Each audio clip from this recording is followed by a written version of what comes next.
antes de começar propriamente falando sobre o assunto, eu queria só contextualizar. E aí tem esse texto que foi publicado no Chest em 95, que eles fazem uma espécie de sátira de algumas situações que acontecem na UTI, e utilizando os personagens da Alice no País das Maravilhas. E aí a Alice, uma estudante de medicina, que ela foi visitar a UTI, e ela se deparou com a seguinte situação. Um paciente de 45 anos, que tinha tido um acidente de moto, com fratura de fêmur, pelve, laceração hepática, submetido a esplenectomia e fixação de fêmur. Ele estava taquicárdico, apesar de normotenso, com as extremidades frias, mal perfundido e oligúrico. Por algum motivo, ele tinha um SWAN, e no SWAN, ele tinha um débito cardíaco adequado, com pressões de enchimento baixa, né, PVC, pressão de oclusão, só que ele tinha uma resistência vascular periférica alta. E aí, a grande discussão foi que talvez essa resistência periférica alta justificasse o choque dele, já que era a única coisa que tinha alterado. E talvez, nesse sentido, valesse a pena até dar um vasodilatador. Só que o paciente teve uma fratura de pelve, né, fêmur, provavelmente ele tem um choque hemorrágico. Então, será que ter uma monitorização mais avançada nesse contexto me ajudou ou só complicou ainda mais a situação, sabe? Deixou mais confuso. E aí, o meu objetivo hoje não é falar especificamente sobre choque, nem sobre tratamento de choque. Isso a Ana e a Bruna vão falar aí nas próximas semanas.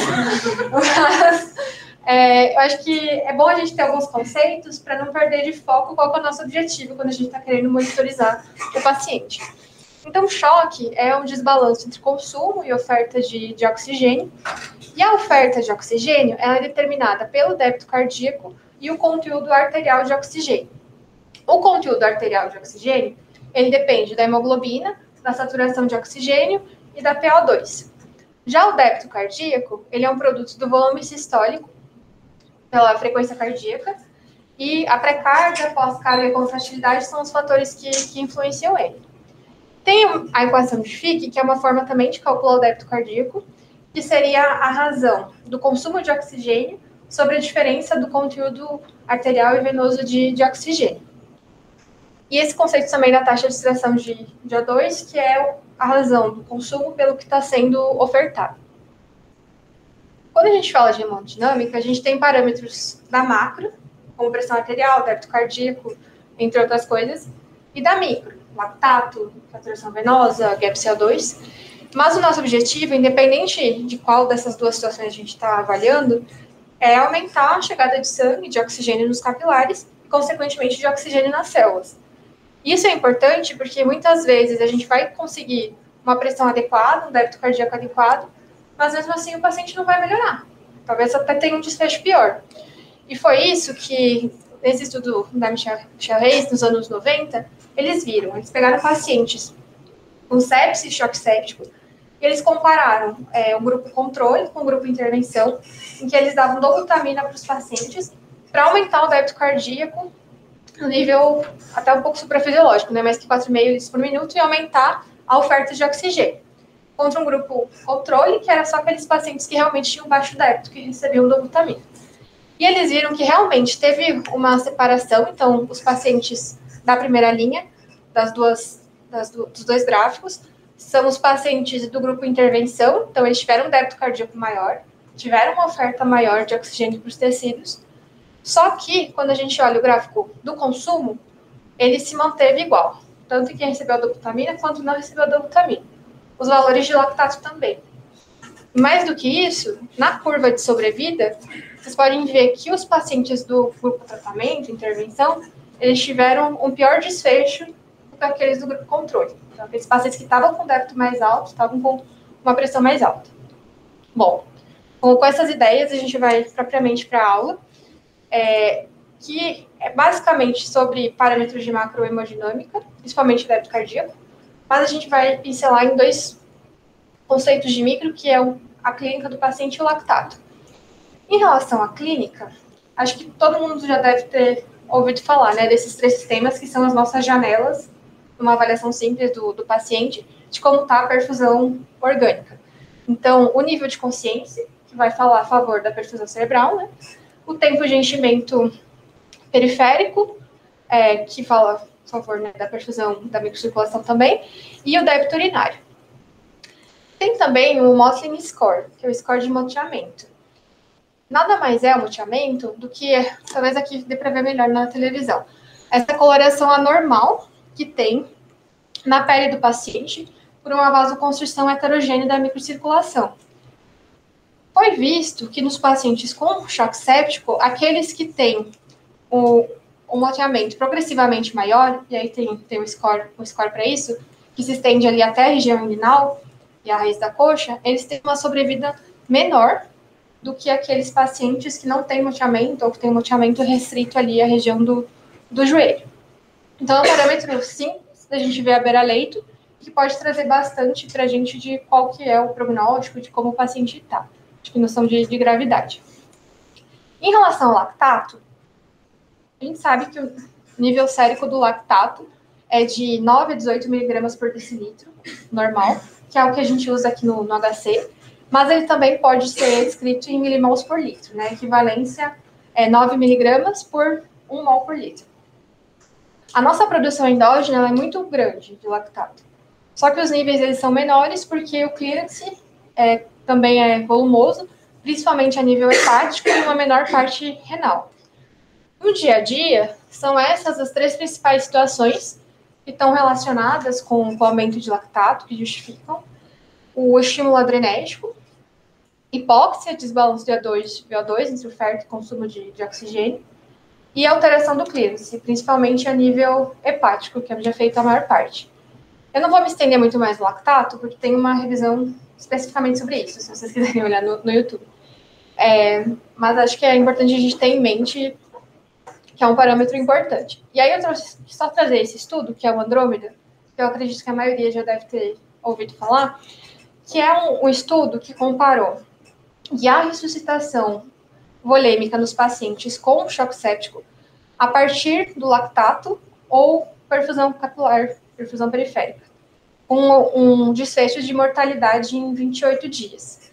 E o que eles viram é que a mortalidade no grupo do lactato foi de 43%, e a mortalidade do grupo que a ressuscitação foi guiada por perfusão periférica foi de 34%. Mas não teve uma diferença significativamente estatística da forma como foi avaliado, apesar da gente ver que parece que tem parece números diferentes, né? E a curva até ela abre um pouquinho. Bom, indo agora para macrohemodinâmica, que vai ser a maior parte da aula.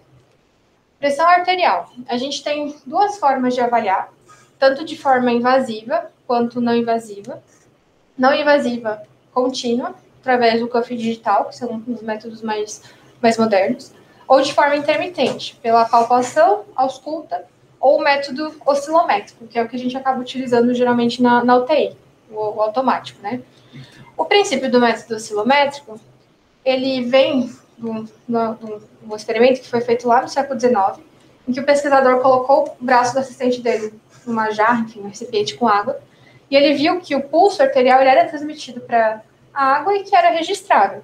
A partir disso, eles avaliaram as oscilações desse pulso conforme eles iam aumentando a pressão nessa água circundante, e o momento em que havia a oscilação máxima, eles definiram como pressão arterial média.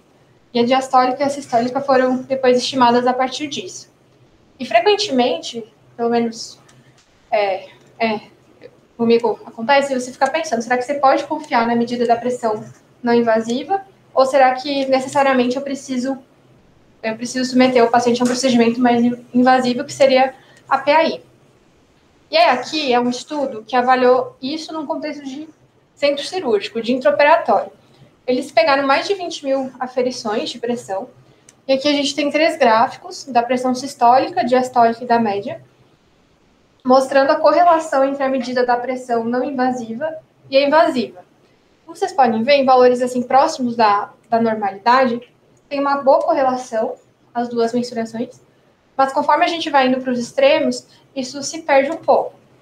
Então, quando a pressão invasiva está mostrando hipotensão, em geral, a não invasiva, ela mostra um valor mais alto, então ela subestima a hipotensão. E o contrário também é verdadeiro. Conforme a pressão invasiva vai mostrando valores mais altos, A não invasiva, ela subestima o valor, ela vai dar valores menores do que de fato está acontecendo. E falando em pressão invasiva, aqui eu trouxe a curva para a gente lembrar da PAI, e tem a primeira parte, que é a parte sistólica, né, e depois a diastólica. Começa a curva da PAI no momento que você vai ter a ejeção do sangue ali do ventrículo esquerdo. Depois a gente tem a incisura ou o nó dicrótico, e quanto mais proximal ele pode corresponder ao fechamento da válvula aórtica. E depois tem a diástole, que é conforme o sangue vai indo para a periferia. Isso é uma correlação com o traçado do eletro. O interessante é que conforme a gente vai mensurando a pressão da aorta para a periferia, vai tendo uma mudança na curva da pressão arterial. Então, quanto mais... Aqui a gente tem 3 curvas, na aorta, na femoral e na pediosa. Conforme vocês podem ver, progressivamente vai tendo um aumento da pressão sistólica, se a gente aferir no mesmo momento, com uma redução da pressão diastólica e do nó dicrótico.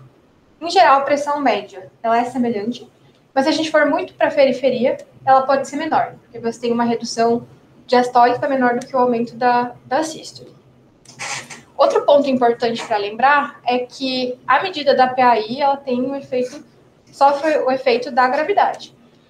Isso é importante porque a gente costuma nivelar o transdutor da PAI a nível do átrio direito, que é o nível da raiz da aorta, que seria o eixo flebostático. Isso está mostrando quanto está a pressão naquela topografia. Se o transdutor está mostrando uma pressão